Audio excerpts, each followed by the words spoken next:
I don't believe in reciprocity. I believe in generosity and I believe in energetic abundance. Generously and consistently pour into my network. And I know that like a boomerang, that good energy and abundance will come back to me in some form or another. It doesn't have to be from the same person. It doesn't have to be right away. But long term, I absolutely can expect to receive the kindness and abundance that I put out into the world. Welcome back to the Integrative Women's Health Podcast. I'm so excited today to introduce you to a friend and colleague of mine, Selena Soo. She and I have known each other, for probably at least a decade now. And I think that speaks to everything you talk about in your brand new book, Rich Relationships. I'll show it off here. It's gorgeous. I got my copy too. Let's hold it up. Yes. I know. The nice thing about having written a book, I know how challenging it is to really do this. So our community is a lot of health and wellness professionals. So on the whole, they're really good at connecting with people. And we teach a lot of coaching skills in terms of mindful listening and really giving people that present attention, which is something that you talk about in your book. But let's start with, what do you mean by rich relationships? What is the process of building your community of rich relationships when it comes to your business? Absolutely. So, well, first of all, thank you so much for having me, Jessica. I feel like you're one of my rich relationships, and I'm so happy we can dive into this topic that I really feel like will benefit so many people. And so, what is a rich relationship? A rich relationship is one that massively enriches the quality of your life or business. And when it comes to rich relationships, there's three primary characteristics. So one is a rich relationship creates abundance in your life. There is an energy of more, an energy of expansiveness because this person is in your world. They make your life better. Right? A rich relationship is also a relationship that is connected to your goals and dreams. So when you think about the things you're looking to accomplish, the direction that you're looking to go in, your rich relationships can support you with that. And along those lines, your rich relationships, they also want to see you win. Like they genuinely want the best for you, right? And then last but not least, your rich relationships inspire you to become the best version of yourself. And so you're surrounded by people that are like-minded, that can support you in learning and growing. Maybe you see a piece of yourselves in them or something that you really admire. So, there may be people out there that are powerful, successful, and influential, but if you don't feel safe in their company, you feel deeply values misaligned, that's not a rich relationship. And maybe there was a moment in which it was a rich relationship in that you learned a lesson from that, but you take that lesson and then you move on, rich in lessons, but maybe not rich in, ongoing sustainable connection. Yeah. So what do you have to start in yourself to attract and collaborate with rich relationships? Yeah, that's such a great question. Like, what do you start within yourself? I think the first thing is like really knowing ourselves on a really deep level. I think that the better that we know ourselves and what our strengths are, what are our idiosyncrasies, what makes us different, the more that we can love ourselves. Because the thing is that if we don't love ourselves, if we don't feel that we're worthy of rich relationships, it's really going to stunt our growth in this area. Sometimes, people can feel like, well, why would she want to connect with me? This person's way more powerful than me. Or having like an inner dialogue around, maybe I'm not interesting enough. Maybe I'm not this. Maybe I'm not that. It's like these like subconscious things hold us back from even starting the conversation. So I would say the first thing is really like about understanding yourself and your values and also your goals, because there are a lot of incredible people in the world. There's, 8 billion plus people, but the reality is we can't get into rich relationship with every single person we meet, right? And so the first sentence in the book is one rich relationship is more valuable than 100 casual connections. And so the book is really about quality over quantity, and it's about depth. And so part of depth is like, okay, understanding who I am, where is that synergy, that values alignment, that abundant energy, and really seeking to pour into those kinds of relationships. So yeah, it starts with intentionality, which begins with like knowing yourself. Absolutely. And I think, you were talking about sort of a suite over time in the book of roughly 40 rich relationships, but you could start with 3 or 5. And how you build that out, you have a really interesting framework around the 6 circles of kind of how close you are with people. And, I'm thinking back, last year was my 50th birthday, and it was like I think sometimes when you're either super busy in life, just raising kids or raising VC funding, or I was sick, that's what kind of knocked me out of really staying connected with people in that deeper way. Sometimes you have to find yourself starting over, building out those rich relationships. So, talk about the 6 rings of, you know, connection and your framework around that, and where people can start if they feel like they've dropped the ball. Yeah, absolutely. Yeah, this is my favorite framework in the book, so I'm so excited to talk about it. So the thing is when we think about building a network or, nurturing and maintaining a network, it can feel really overwhelming because the reality is over our multiple decades of life, we have crossed paths with multiple thousands of people. But to think about maintaining that network is just too much, right? And so the 6 circles is a way to manage your network without burning out. And so everybody belongs in a particular circle. So we're going to start with circle one. And as I'm going through this, I want everyone to be thinking who is in my circle one, two, three, and so forth. Okay. So we've got circle one. So this is your innermost circle. These are the people that you're doing life with. Typically, there's a handful of people in this circle, 1 to 3, sometimes 5. In some cases, there's 0 people in this circle. But when someone is in this circle, they are on the pulse of what's happening. With your life, they are people who, are high trust, high proximity. They're right there with you. This could look like your life partner.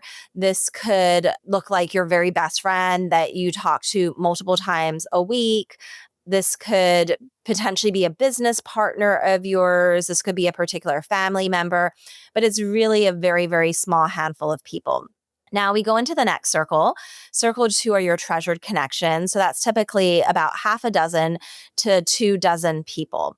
And so these are people who also are very high trust and they have, that high proximity access to you. Now, they may not be in touch with you on the daily or weekly necessarily, but these are people that you know that you're a priority to them. If you reach out to a circle two relationship and said, I really need your help, can you get on the phone tonight? If someone's in your circle two, by definition, they should be rearranging their plans, moving things around, getting back to you, like in communication, right? So, there's going to be a lot of great people that we meet in the world who care about us, but there's going to be that handful that we know I can count on them to make me a priority and show up when I need them, right? So those are your circle two treasured connections. And this can look like other close friends. It could be, some people on your team.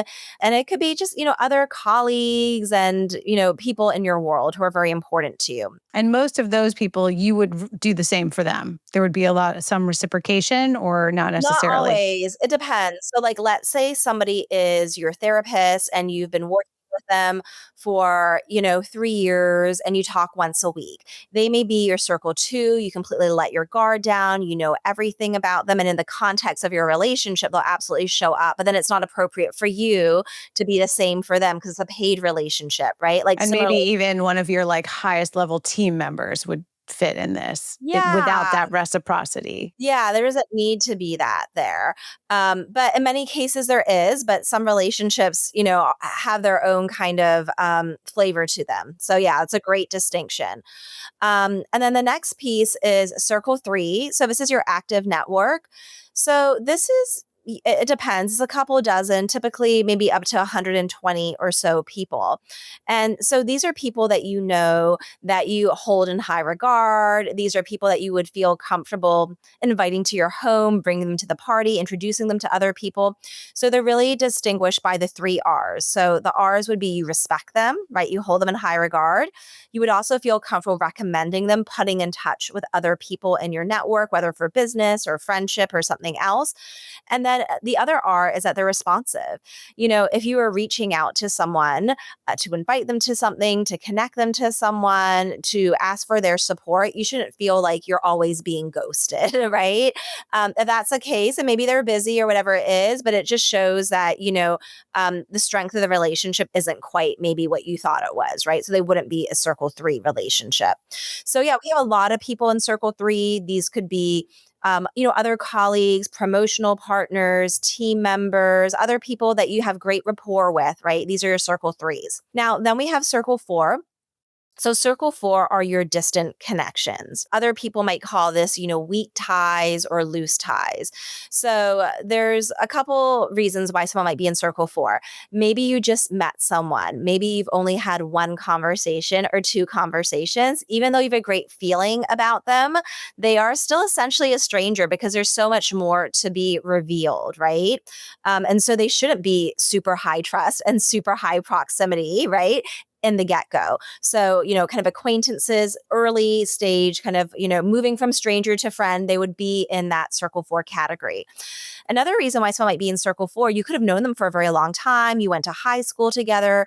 You've been in the industry for a long time and you see each other at conferences. And there may be things that you do like about them, but there's reasons why you need to feel like you need to keep them at arm's length a little bit, right? So maybe there's someone who is always down in the dumps. They're very negative. They're always complaining about people, and something about their energy doesn't line up with like how you want to be in relationship with people. Or maybe there's someone that has the best of intentions, but they always drop the ball and they're not completely reliable, right? And for that reason, and others, maybe you're not the most comfortable like putting them in touch with your network or having your personal brand aligned with them, right? There's just like a little bit of difference. Those would be circle four.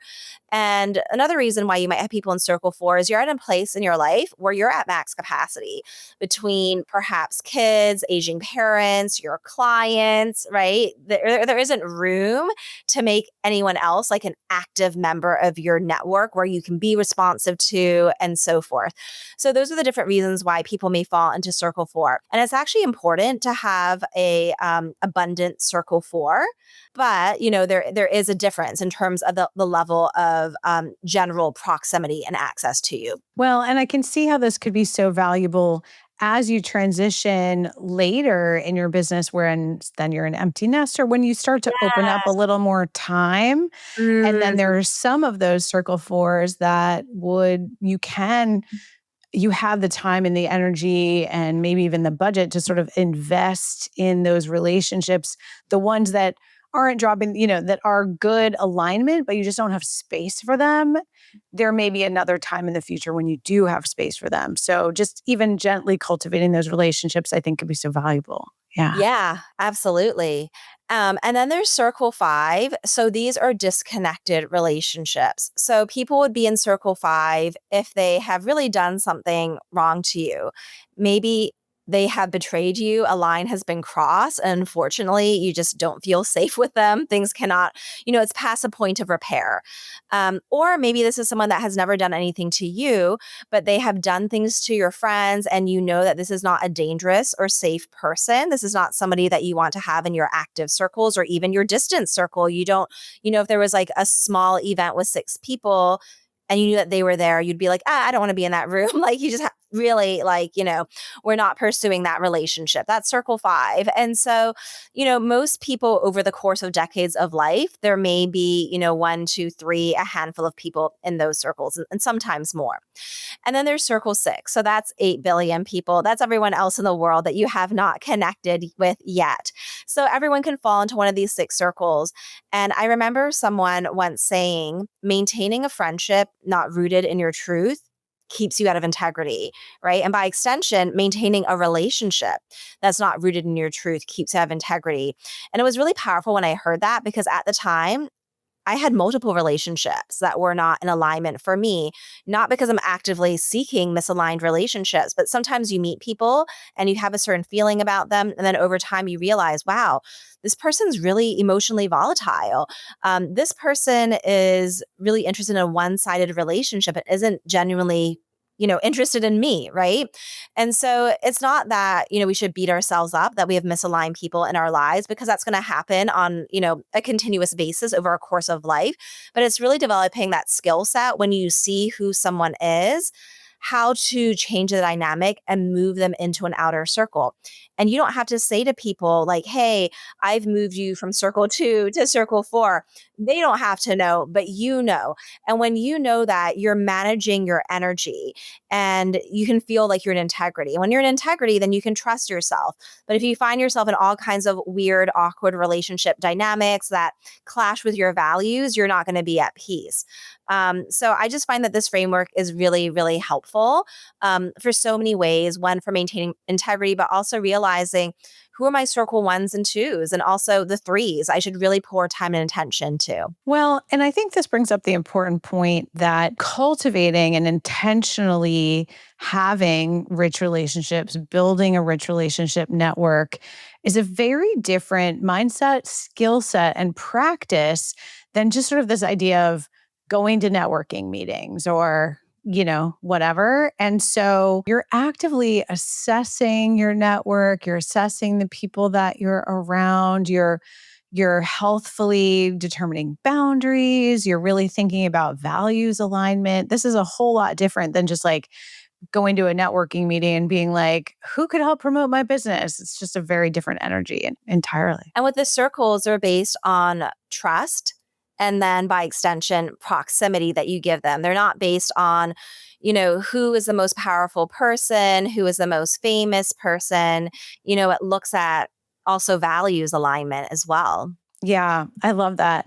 So one of my favorite kind of little vignettes in the book is talking about how as business owners, we do spend a lot of money doing different things for promotion of our business, whether it's spending on ads or building content or flying to speak at conferences. You really think about how to properly invest in these relationships. I mean, certainly friendships just as a way to sort of, you know, be in friendship. But I think when we're thinking about our businesses and our practices in particular, thinking about investing in these relationships in the same way we would invest in other people's of other parts of our business can really change our mindset. Absolutely. Yeah. No, it's so important. And that's really also, knowing who to invest in and how to invest. I call that a strategic social skill. And so people talk about, verbal skills like how to introduce yourself, your elevator pitch, or nonverbal skills like body language. But when it comes to relationships and communication and connection, there's also strategic social skills, right? So, for me, I identify as a super introvert. I don't have boundless energy. I can't be with people from morning until night. And most people I know, they also have constraints on their energy, no matter what their personality is like, right? Between work commitments and family commitments. And so that's why, like, I really am here to help people be more intentional with their relationship building. And so I think that one of the ways that I built relationships so meaningfully is that I'm really good at paying attention to the needs of the people around me, and I show up when it matters most, right? So, one of the ideas I talk about in the book is this idea of breathtaking generosity. So, what is breathtaking generosity?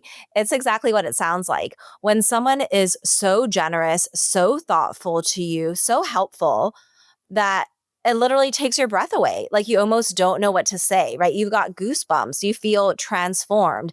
It's the kind of generosity where you remember it for years to come. And the exciting thing is that we can all be that breathtakingly generous person to the people around us. It's actually not that hard.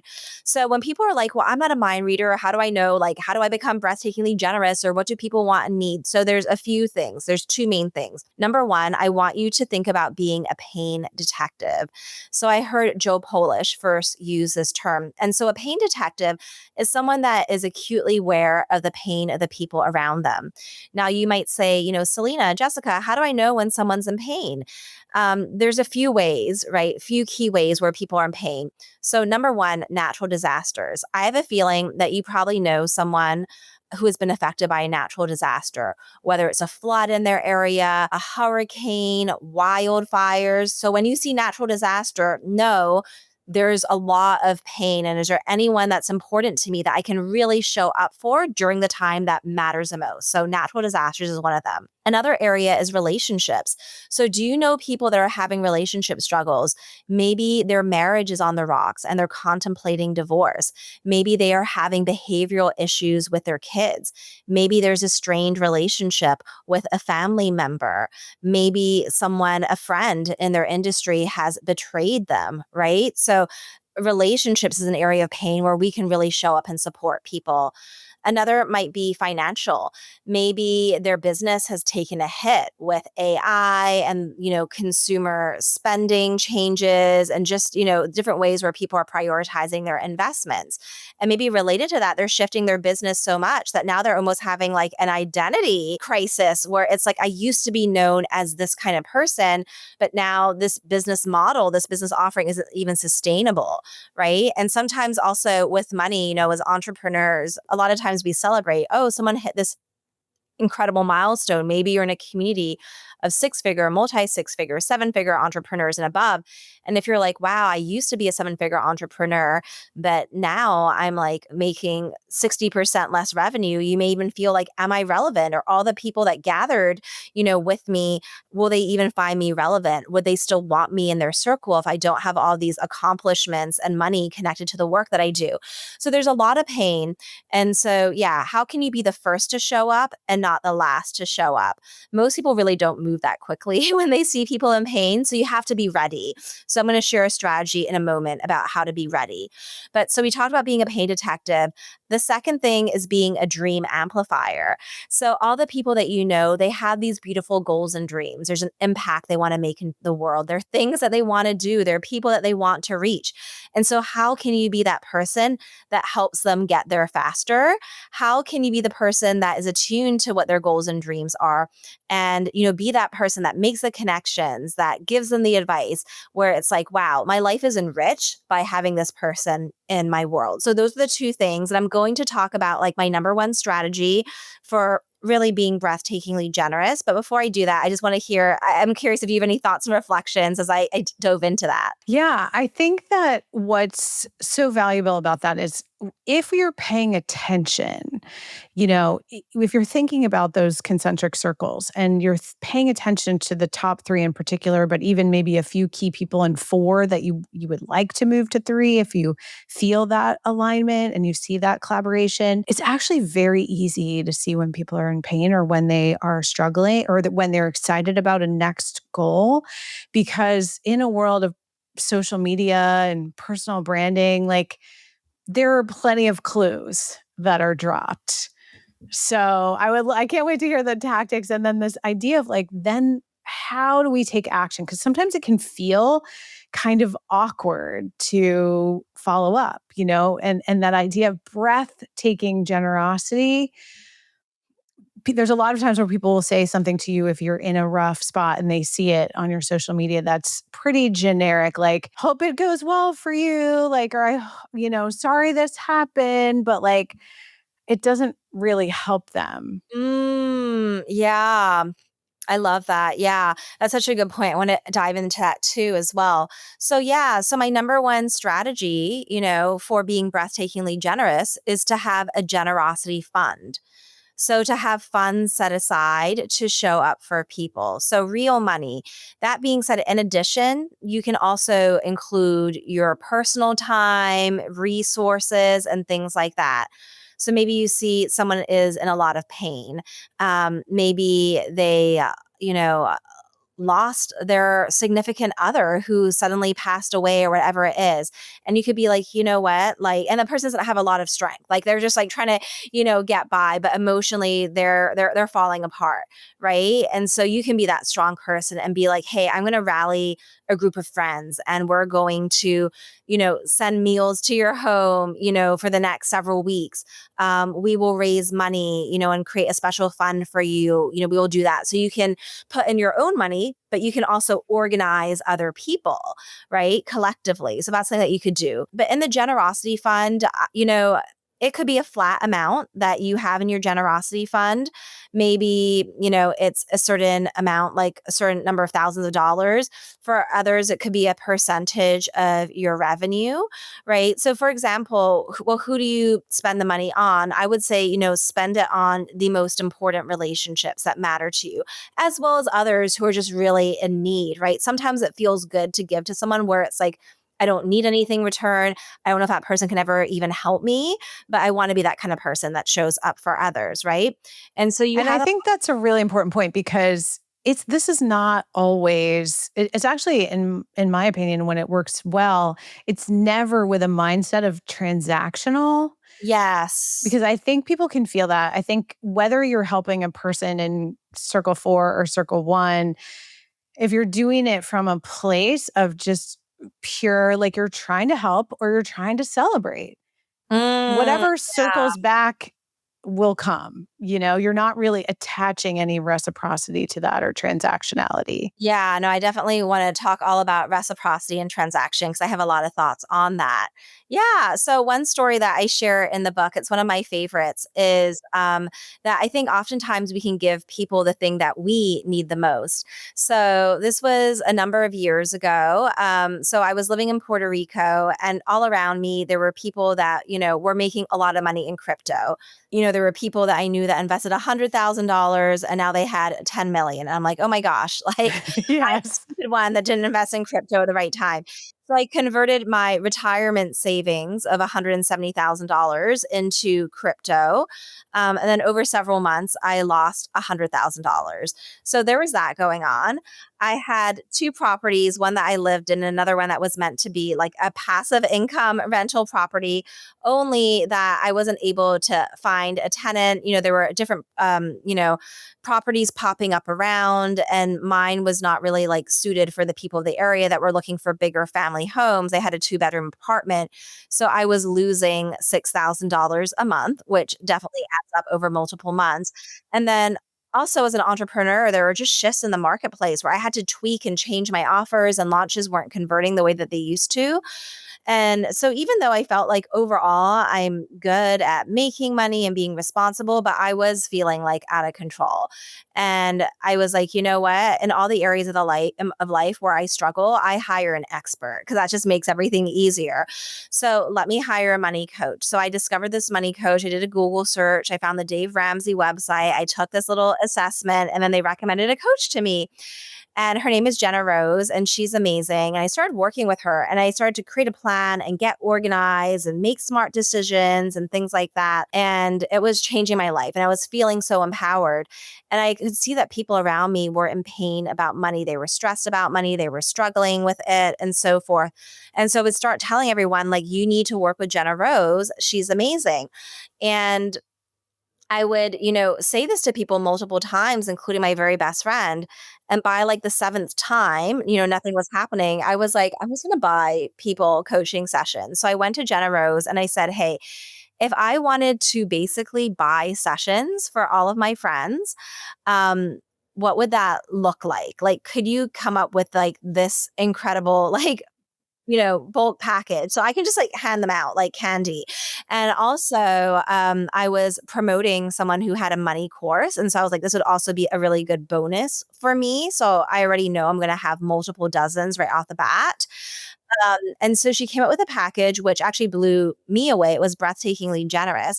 It was 4 1-hour coaching sessions with her for about $200, which is insane. But she was also a new coach. And so with a new coach, you'll often do 1 or even 2 initial sessions before starting with a client. So I was like, yes. So, I will buy that all day long and give it to people who really need it. And so I was giving it to various people that needed it. And one person circled back. She's a single mom. And she said, Jenna Rose showed me how to save $1,500 a month. This is really going to change my life for me and my son.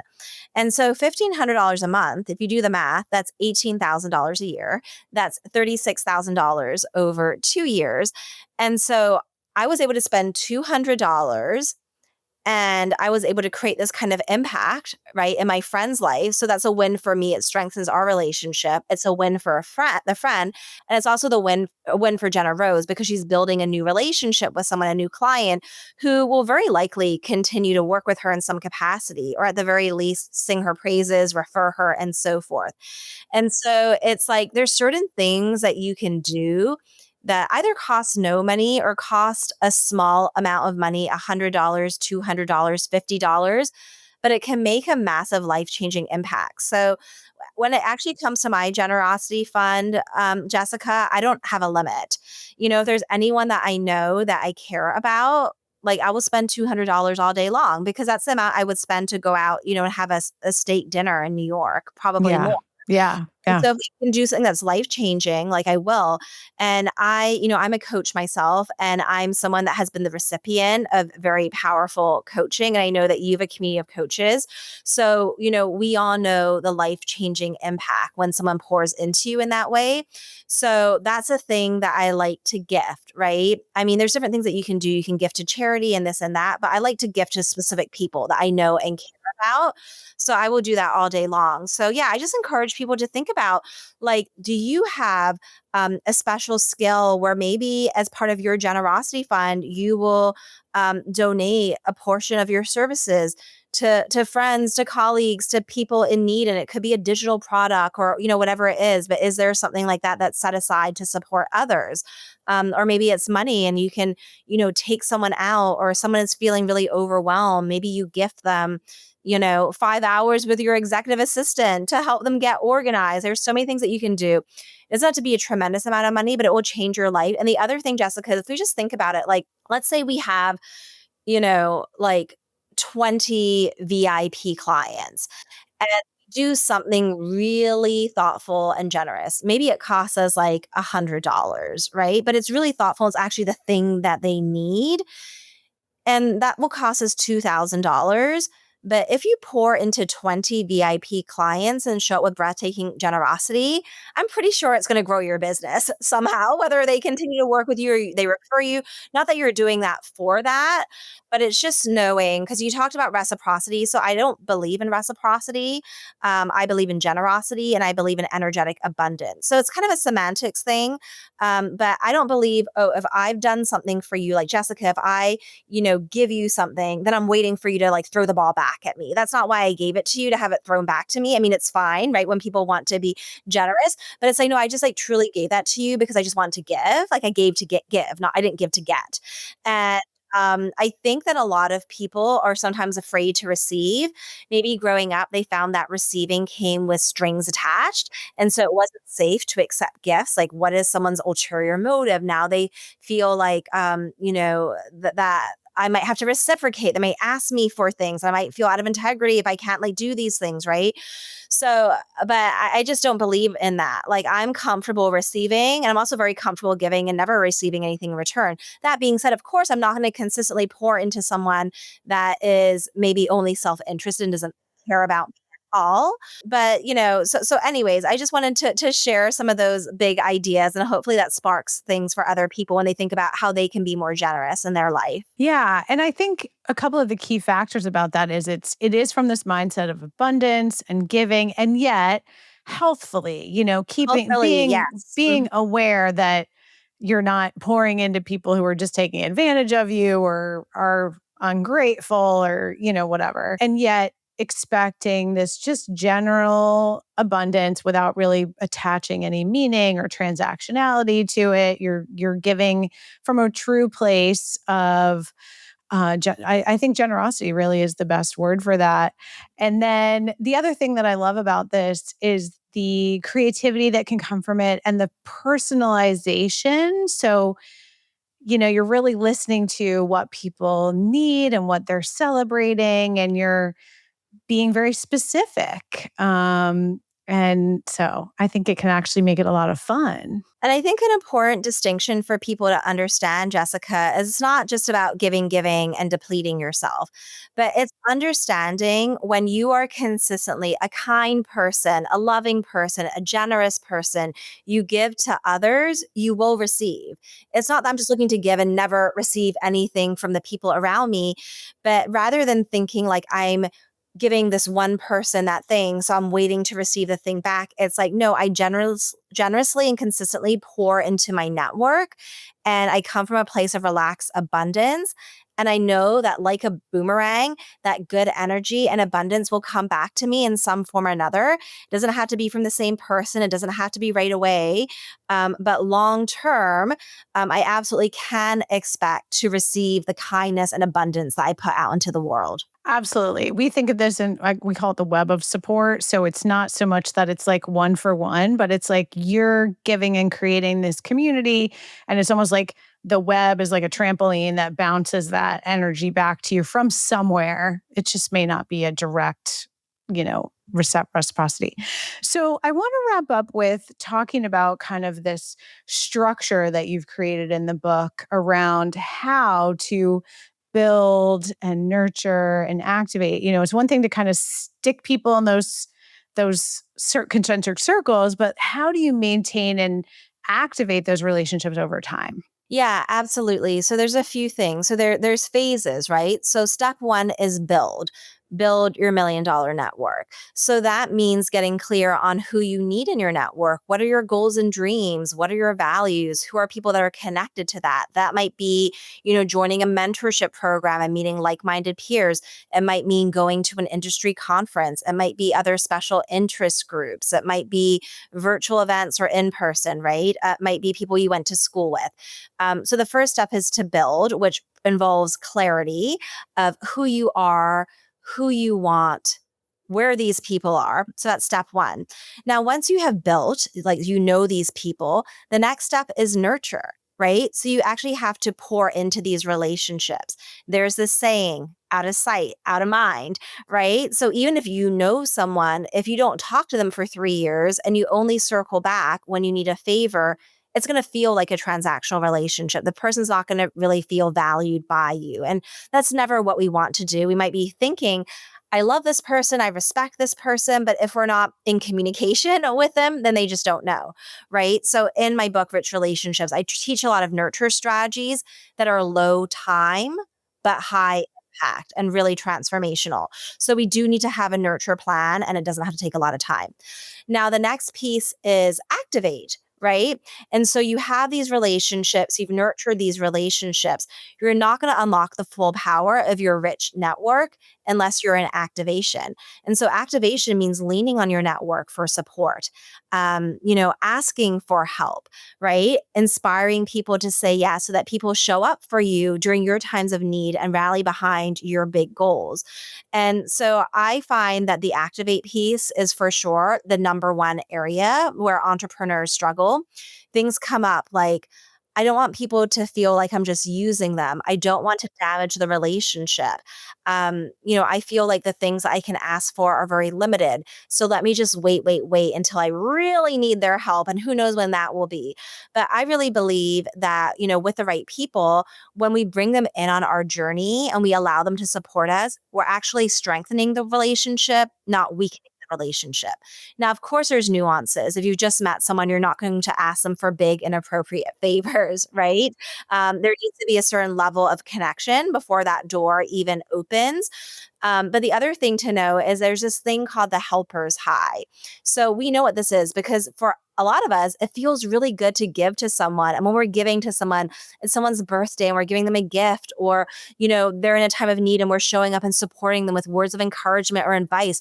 We're not doing that because we're trying to get something from them. Truly, we want to give. And it feels so good to have that opportunity.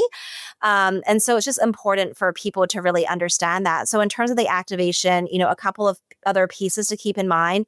One is a worthiness factor. You do have to work on yourself to feel worthy of receiving, and also have that mindset shift to know that I can actually be strengthening a relationship and deepening a relationship by being open to support. The other thing is vision. And, as an entrepreneur, we have to have vision about how are we going to collaborate with people? How can they support us? How do we inspire them to, get behind what we're doing, right? Communicate that vision, right? Sometimes people are like, oh, we should collaborate. And it's like, okay, but how? Like, what does that look like, right? Having a vision, having specific ideas is really going to help with that activation piece. And last but not least, there is a skill set in how to ask. So I'm going to share an example with you. And also, I'm going to share my framework. It's not even in the book because it's funny, and because you've published a book, but like you publish the book and then you start doing all these talks and podcasts and then you refine your ideas. And it's like, okay, well, there's even more, there's extra. Yeah. Yeah. So, okay, this is my framework. This is how you inspire people to give to you. So, step one is G, it's gratitude. It's acknowledging the relationship, expressing appreciation. I is inspire. So, that's sharing your big vision, getting them excited about what you're up to. Then there's V. V stands for very specific. Let people know exactly how they can help you. And then E is easy out. So that's communicating what you need in a low pressure way so that even if people say no, they know that the integrity and the depth of that relationship is still maintained. So for Love me, that. right, during my book launch, I would say to people, for example, let's say my friend Donna, I would say, hey, Donna, thank you for just being such an amazing friend and supporter. As I work on this book, it's been such a labor of love, but I also feel like this is the most important thing I've ever done. So, your friendship and your support really means the world, right? We're starting with gratitude because you really should only be asking things from people where there's, a supportive relationship already. Now, next we move into I. So I is inspire. So it would be something like, I really have this big vision of rich relationships being part of the entrepreneur vernacular. When people are struggling, others saying, well, where are your rich relationships, right? I really want to get this book, ultimately, and these concepts in the minds of millions of people. And so, you're sharing the vision, right? You're inspiring them with the I. Now we're going into V.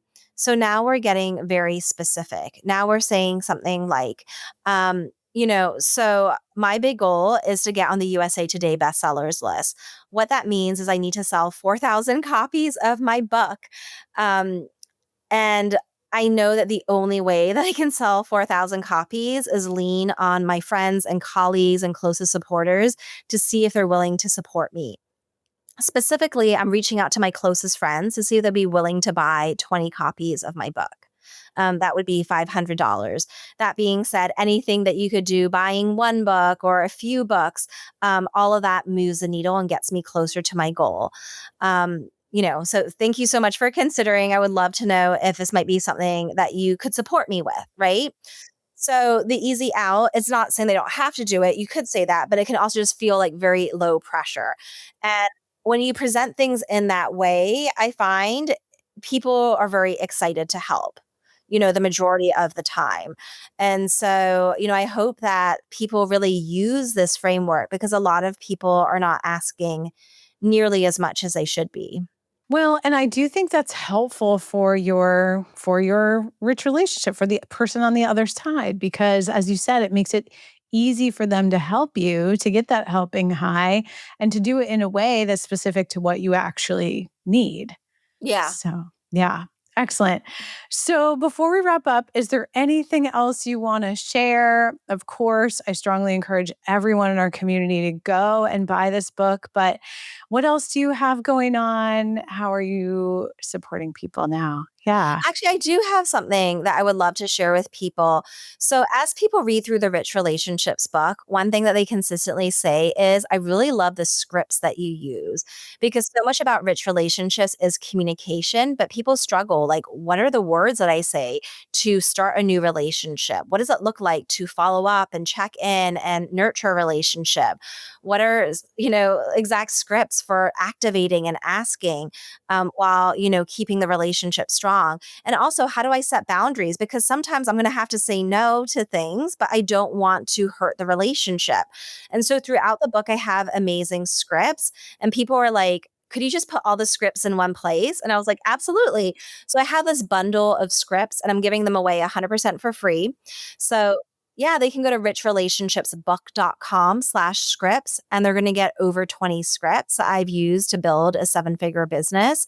And I know that there's a script in there for everyone. So they can get that at richrelationshipsbook.com/scripts. I love that. And absolutely, these tools, I've read the whole book. The tools in there are super valuable. And it really simplifies the process of what to say when you're kind of like, I don't know how to get the ball rolling, or I don't know how to make that ask. So we'll make sure to include that link as well in our show notes. Well, thank you so much for being here, Selena. And congratulations on a successful book launch. And I can't wait to see what you're up to next. Thank you.